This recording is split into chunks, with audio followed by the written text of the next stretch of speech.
Welcome to the deep dive. Today we're taking on a really intense story. It's about a philosophy not just thought up in comfort, but really hammered out in the ancient world and then, well, tested under the most extreme pressure imaginable. We're talking about Vice Admiral James Stockdale, an American POW during the Vietnam War. Right. Shut down, captured. And he ended up surviving something that sounds like, well, just about the ultimate test of psychological endurance anyone could face. 7.5 years. Yeah. In captivity. We're talking solitary confinement, starvation, and just horrific repeated torture in the Hanoi Hilton, as it was known. It's an incredible story of survival, but what makes it really stand out and why we're diving deep today is how he survived. He actually said he had a kind of blueprint. Yeah, and that blueprint was ancient Stoic philosophy, specifically the teachings of Epictetus, a former slave turned philosopher. Which is amazing in itself. Stockdale had studied Epictetus the Enchiridion, his handbook at Stanford, right before he was deployed. He said it was his only hold on self-respect. So that's our mission today, really, to take that source material, these core ideas from Epictetus, and see how they held up in, well, in what Stockdale himself called a laboratory of human behavior, the prison camp. Because the Stoics made this pretty radical claim, didn't they, that happiness, true well-being, is possible no matter what's happening externally. Exactly. A radical claim then, and maybe even more so now. But for Stockdale, facing absolute adversity, this wasn't just some abstract idea. It was quite literally a survival guide. So we really need to unpack what Epictetus taught, what was so powerful that it could, stand up against the kind of psychological warfare used in the Hanoi Hilton. Okay, let's start at the beginning. To really get Epictetus, we need a sense of the tradition he came from, the Stoa. It goes way back, Athens, around 300 BC. Started by Zeno, right? Zeno of Citium. That's the one. Zeno was successful, got the school going.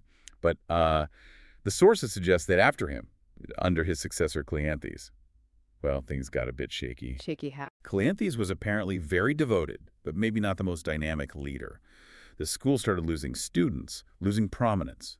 For a moment there, the future of Stoicism actually looked a bit uncertain. Wow, so it almost flickered out. Who turned it around? Who really set the stage for Epictetus later on? That really falls to Chrysippus, Chrysippus of Soli. He's often called the second founder of Stoicism for a reason. Okay. He basically rescued the school. He wrote an enormous amount clarifying Zeno's ideas, systematizing the logic, the physics, the ethics. He built the whole structure, really, that would define Stoicism for centuries. So the saying is true. If Chrysippus had not existed, the Stoa would not have existed. Pretty much sums it up, yeah. He cemented it in Greece, but then for it to become this major force in the Roman Empire, it needed to travel. Right. How did it make that jump from Greece to Rome? That's where a figure named Panaetius comes in. Panaetius of Rhodes, this is around 140 BC. He went to Rome, found an audience among the elite, the intellectuals, the politicians. People like Scipio Africanus the Younger? Exactly. He befriended Scipio and others. And crucially, Panaetius adapted Stoicism a bit for the Roman mindset. Less focus on, say, abstract cosmology, and more on the practical stuff. Ethics, duty, civic virtue, things the Romans really valued. Ah, okay. So he kind of tailored it, made it more appealing. You could say that. He really founded Roman Stoicism, paving the way for the later figures whose writings we mostly have today. People like Seneca, the Emperor Marcus Aurelius, and, of course, Epictetus. And these Roman Stoics, they seem very focused on the practical application, don't they? How philosophy helps you live, how it gives you peace of mind. Absolutely. The central question for all of them, from Zeno right through to Epictetus, was fundamentally about the goal of life. What are we actually aiming for? Which they called eudaimonia. Eudaimonia, yeah. Often translated as happiness, but it's richer than that. More like human flourishing, well-being, living the best possible human life. And the way to get there, for the Stoics, was through virtue. Living virtuously, which for them meant living in accordance with nature, living according to reason. Okay, living by reason sounds reasonable. But here's where they make a sharp turn, right? They take this classical Greek idea of virtue, but they crank it up to 11. That's a good way to put it. Yeah. They made virtue the only good. And this put them in direct contrast with someone like, say, Aristotle. So, what was Aristotle's view? Well, Aristotle agreed virtue was the highest good, but he was, practical. He argued that to really flourish, to have complete eudaimonia, you also needed a decent amount of external goods. Like what? Health, good reputation, enough money, maybe some good luck. Basically, Aristotle thought you couldn't be truly, fully happy if you were virtuous, but also, say, dirt poor, chronically sick, and constantly suffering misfortune. Right. The external circumstances mattered for the final score, so to speak. Exactly. You needed those external ingredients for the full recipe. The Stoics just threw that part out completely. They looked at what defines the highest good. It has to be complete in itself, self-sufficient, something that can't be improved by adding external stuff.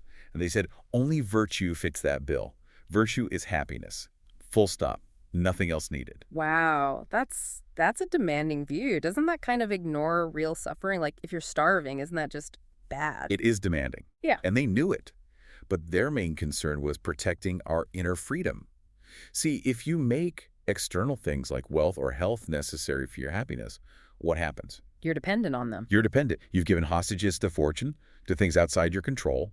And fortune, as they often pointed out, is notoriously unreliable. So this leads directly to their view on materialism, or rather their rejection of it. Precisely. If virtue is the only good, then things like money, possessions, reputation, they can't have ultimate value. What did they call them? Indifferent. Indifferent, yeah.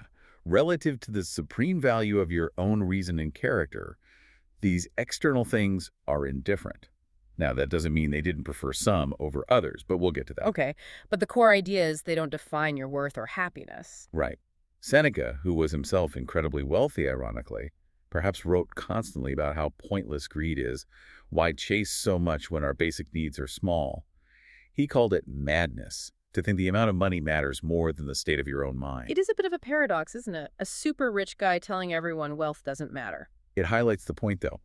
Musonius Rufus, who was Epictetus' teacher, said it plainly. Wealth can't buy contentment.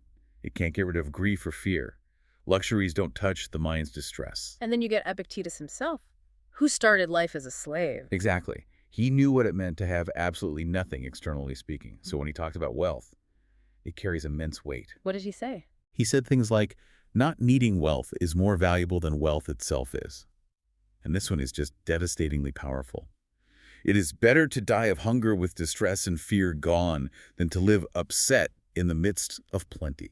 Wow, coming from a former slave. It tells you everything about the radical internal focus of Stoicism, that freedom from inner turmoil, fear, anxiety is worth more than any amount of external comfort or riches. That's the bedrock belief Stockdale carried into that prison, the absolute separation of inner worth from outer circumstance. Okay, so that's the foundation. Virtue is the only good. But how do you actually live that? How do you put it into practice, especially when things are falling apart around you? Right. You need an operating manual. And that brings us to Epictetus's absolute cornerstone doctrine, the dichotomy of control. The separation of what's in our power from what isn't. This is central to his handbook, the Enchiridion, isn't it? It is the Enchiridion, essentially. Yeah. The title itself tells you something. Enchiridion means ready at hand. Like a tool, or even a weapon. Exactly. Like a dagger you keep with you. Something small, practical, always available for immediate use when life throws challenges at you. And the very first sentence of this handbook lays it out. Bam. Right there. Of things, some are in our power and others are not. That's it. That's the fundamental distinction you have to keep ready at hand constantly. Because getting it wrong is the source of, well, pretty much all our troubles, according to Epictetus. All unnecessary trouble, yes. If you mistake what's not yours to control for something that is, or vice versa, you're setting yourself up for frustration, fear, disappointment. True education, for a Stoic, is learning precisely where that line is and guarding it fiercely. Okay, let's draw the line then. What is in our power? What's this internal domain Epictetus called prohairesis? Prohairesis.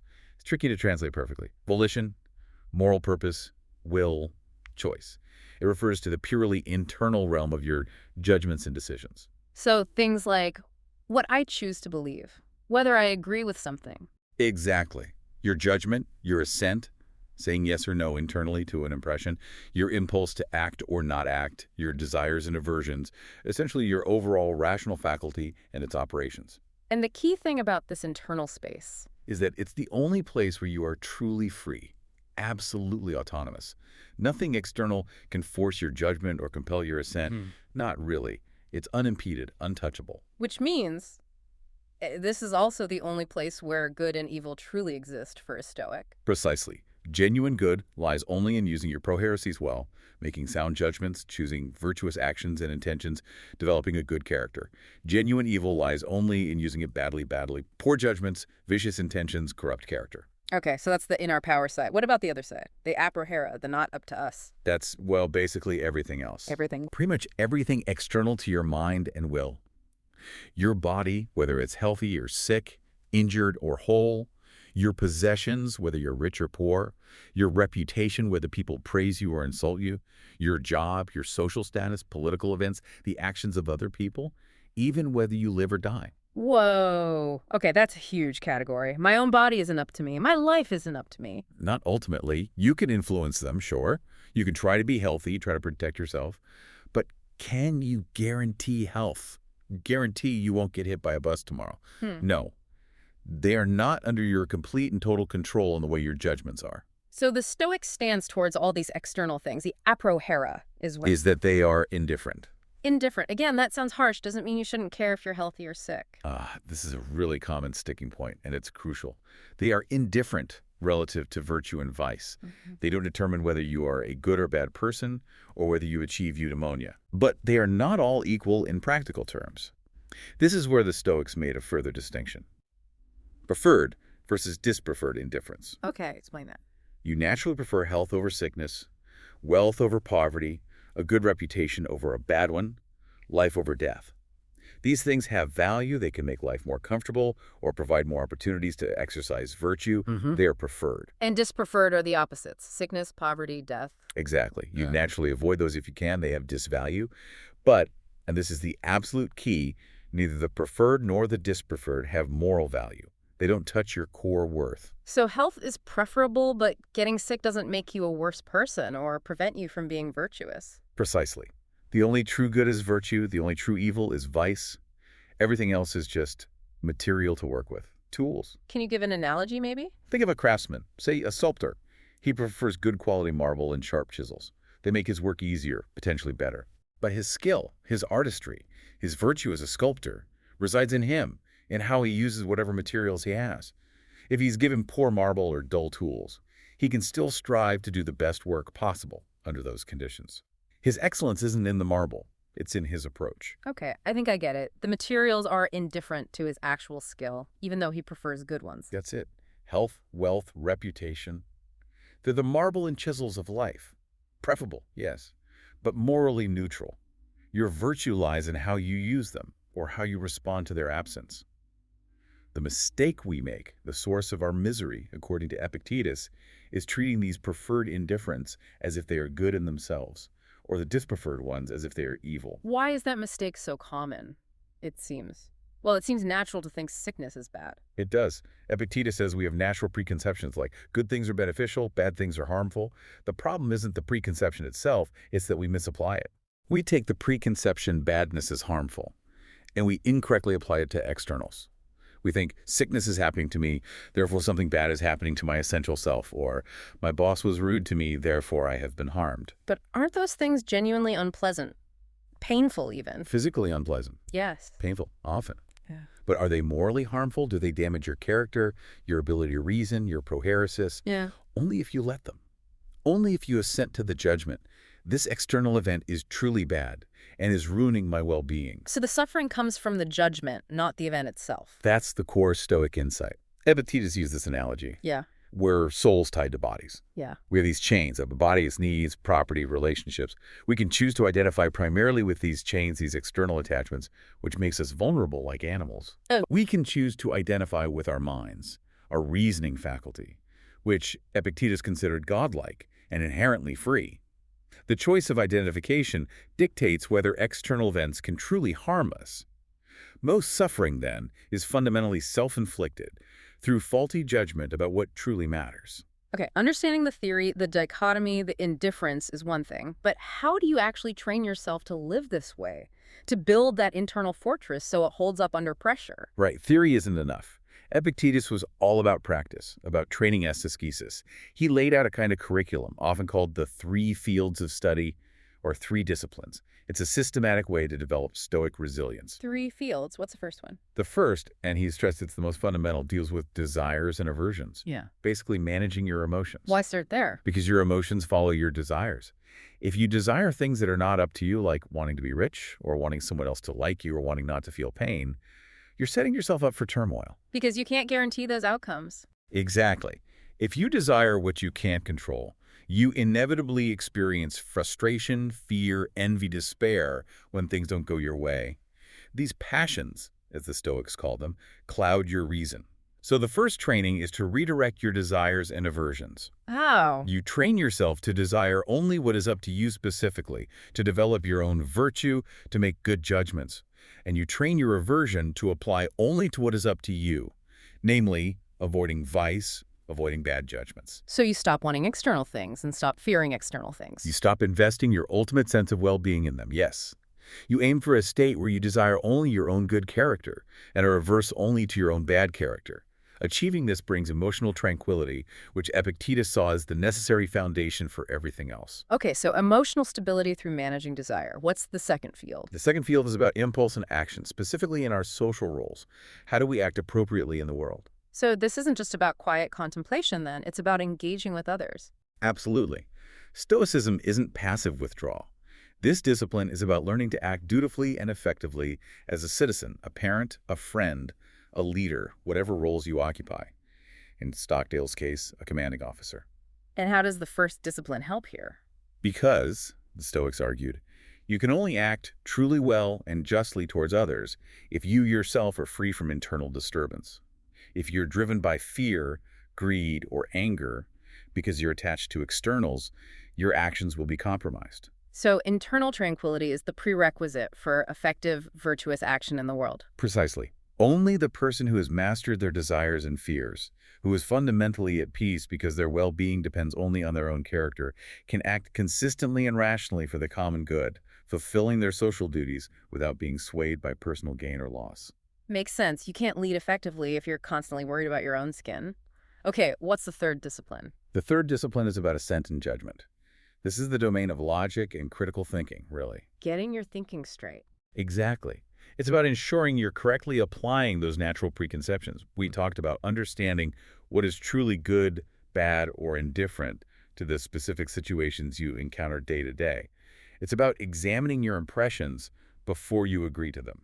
So when something happens, say someone insults you, this discipline helps you process it correctly. Perfectly. An insult is an external event. It's a prohairesis.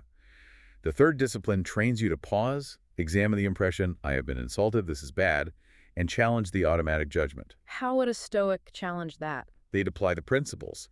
Seneca might say, this person's opinion reflects their judgment, not my reality. Why should their error disturb my peace?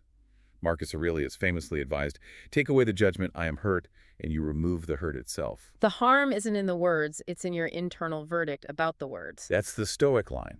The insulter literally has no access to your prohairesis, your inner citadel, unless you grant it by assenting to the idea that you've been harmed. That's a powerful reframe. Does it apply even to more serious wrongdoing, like crime? Epictetus extended this logic, controversially perhaps. Yeah. He suggested viewing wrongdoers not primarily as evil people, deserving condemnation and anger, but as people who are fundamentally mistaken. Mistaken? How? Mistaken about the greatest matters, what is truly good and evil. They act badly because they are ignorant, essentially. He compared them to someone who is blind or deaf. So the appropriate reaction is pity, not anger. Pity, yes. And maybe a desire to help or correct, if possible, rather than just punish out of rage. It's a very challenging perspective, aiming to replace reactive anger with a more rational, even compassionate understanding of human error. It doesn't excuse the action, but it reframes the inner response. Okay, these disciplines cover reacting to things as they happen, but didn't the Stoics also have a technique for preparing before things go wrong? They absolutely did. A very important one, the premeditatio malorum. The premeditation of evils sounds grim. It sounds grim, but the purpose isn't to be morbid or pessimistic. It's proactive psychological training, stress inoculation, essentially. Does it work? You consciously take time to imagine potential future difficulties, things outside your control going wrong. You might visualize losing your job, getting sick, facing betrayal, even your own death or the death of loved ones. Why on earth would you do that? Isn't that just borrowing trouble? The goal, according to the sources, is preparation. So you're not blindsided or caught off guard when adversity inevitably strikes. By calmly contemplating these possibilities in advance, you mentally rehearse the Stoic response. You practice applying the dichotomy. Exactly. You practice recognizing what's external, what's indifferent. You strip away the shock value and the unexamined judgment that this would be unbearable. It allows you to face potential fears in the controlled environment of your imagination. Like a fire drill for the mind. That's a great way to put it. Yeah. Seneca compared it to soldiers training in peacetime. It makes you tougher, more resilient when the actual battle comes. It teaches acceptance of necessity. Some things will go wrong. So the lesson isn't life is terrible, it's I can handle whatever life throws at me. Precisely. It reinforces the idea that any external event, no matter how difficult, can be seen as an opportunity to practice virtue, to test your resilience, to strengthen your character. This systematic training across desires, actions, and judgments, plus premeditation, is what aims to build that unwavering rational core. Which brings us right back to James Stockdale and the crucible of the Hanoi Hilton. He wasn't just surviving, he was, in a way, conducting an experiment. He explicitly called it a laboratory of human behavior. He had the theory from Epictetus, and now he was seeing if it actually worked under the most extreme conditions imaginable. Let's really map it out then. How did the dichotomy of control play out for him there? The prohairesis, the things not up to him, they were overwhelming. Completely overwhelming. Torture, physical and psychological. Solitary confinement, often for years. Starvation, disease, the constant threat of death, being forced to make propaganda statements, seeing fellow prisoners broken or killed, the sheer brutality and caprice of the guards, all of it, classic prohairesis, totally outside his control. Designed specifically to break his will, his internal state. Exactly. The entire system was aimed at destroying the prisoners' prohairesis, their sense of agency and self-worth. So where did Stockdale find his power? What was his prohairesis in that situation? It resided entirely in his internal responses, his attitude, his judgments, his commitment to his own principles. Specifically, it manifested in two crucial ways for him: maintaining his integrity and leading his fellow prisoners. Integrity meaning? Meaning adhering to the military code of conduct as best he could, resisting collaboration, refusing to betray his fellow prisoners or his country, even under torture. It meant maintaining his self-respect. He knew the guards could control his body, cause him immense pain, but they could not force him to betray his core values. That choice remained his. The ultimate harm wasn't the pain, but the loss of character. That's the Stoic principle in action. And the second part, leadership, was equally vital. He took responsibility as the senior officer. He worked to establish and maintain a clandestine communication system, the TAP code. Which was incredibly risky. Discovery meant severe punishment. Hugely risky. But for Stockdale, the decision to organize, to maintain morale, to foster resistance, to care for his men, that was his prohairesis asserting itself. The enemy controlled the prison environment, the externals. But they couldn't control his choice to lead, to uphold standards, to create a community of resistance even within those walls. So maintaining that communication network, maintaining that internal command structure, that was a direct exercise of the will against overwhelming external force. Absolutely. It was a powerful demonstration that even when stripped of all physical freedom, the freedom of moral choice, the freedom to maintain one's character, remains. Stockdale often referred back to Epictetus' analogy of the sailor going ashore briefly while the ship is anchored. Right, you mentioned that. He can pick up shells, get water. But he must keep his attention on the ship, listen for the master's call, and be ready to drop everything instantly when called back, lest he'd be left behind or thrown overboard.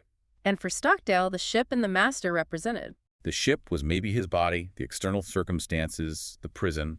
The master calling was necessity, duty, the demands of his own conscience and principles. He had to be mentally prepared at all times to drop the externals, comfort, safety, even life itself, to obey that inner call, to protect his integrity. That mental readiness, that focus on his prohairesis, was his anchor. So he wasn't just enduring, he was actively testing Epictetus' idea that adversity is an opportunity. He saw it exactly that way. Yeah. A chance to prove that virtue, character, self-respect are untouchable by external forces, no matter how horrific. It's a stark validation. And it's fascinating how this resonates with later psychological ideas born from similar experiences. You mentioned Viktor Frankl. Yes, Viktor Frankl, who survived the Nazi concentration camps and developed logotherapy. His central idea was that even in the most dehumanizing circumstances, humans retain the last of the human freedoms. Which is? To choose one's attitude in any given set of circumstances to choose one's own way. That sounds almost exactly like a definition of prohairesis, doesn't it? It really does. The freedom to choose your response, your stance towards the things you can't change. Frankl argued that finding meaning, even in suffering, comes from the attitude we take toward those unavoidable limitations. Whether it's ancient Stoicism or modern logotherapy, the core message is the same. Ultimate freedom resides within, in the power of the conscious will to choose its response, regardless of external pressures. Stockdale's ordeal is perhaps one of the most powerful modern testaments to that ancient truth. Okay, let's try to pull this all together then. We've gone from ancient Athens to the Hanoi Hilton. Stockdale's story. It's more than just incredible survival, isn't it? It feels like proof. Proof that this ancient philosophy passed down from Zeno, Chrysippus, Epictetus, it wasn't just intellectual speculation. It was and is a practical, powerful blueprint for psychological resilience, for maintaining humanity against tyranny in its rawest form. And the core mechanism, the absolute heart of it, is this model of freedom the Stoics gave us. Yeah, I think that's the crucial takeaway. Real freedom, ultimate freedom, isn't about controlling the world outside you. It's about ensuring your internal world, your judgments, your choices, your character remains unimpeded by those external things. That's the lesson from Epictetus, the slave, tested and proven true by Stockdale, the admiral. It's a remarkably consistent message across millennia and vastly different circumstances.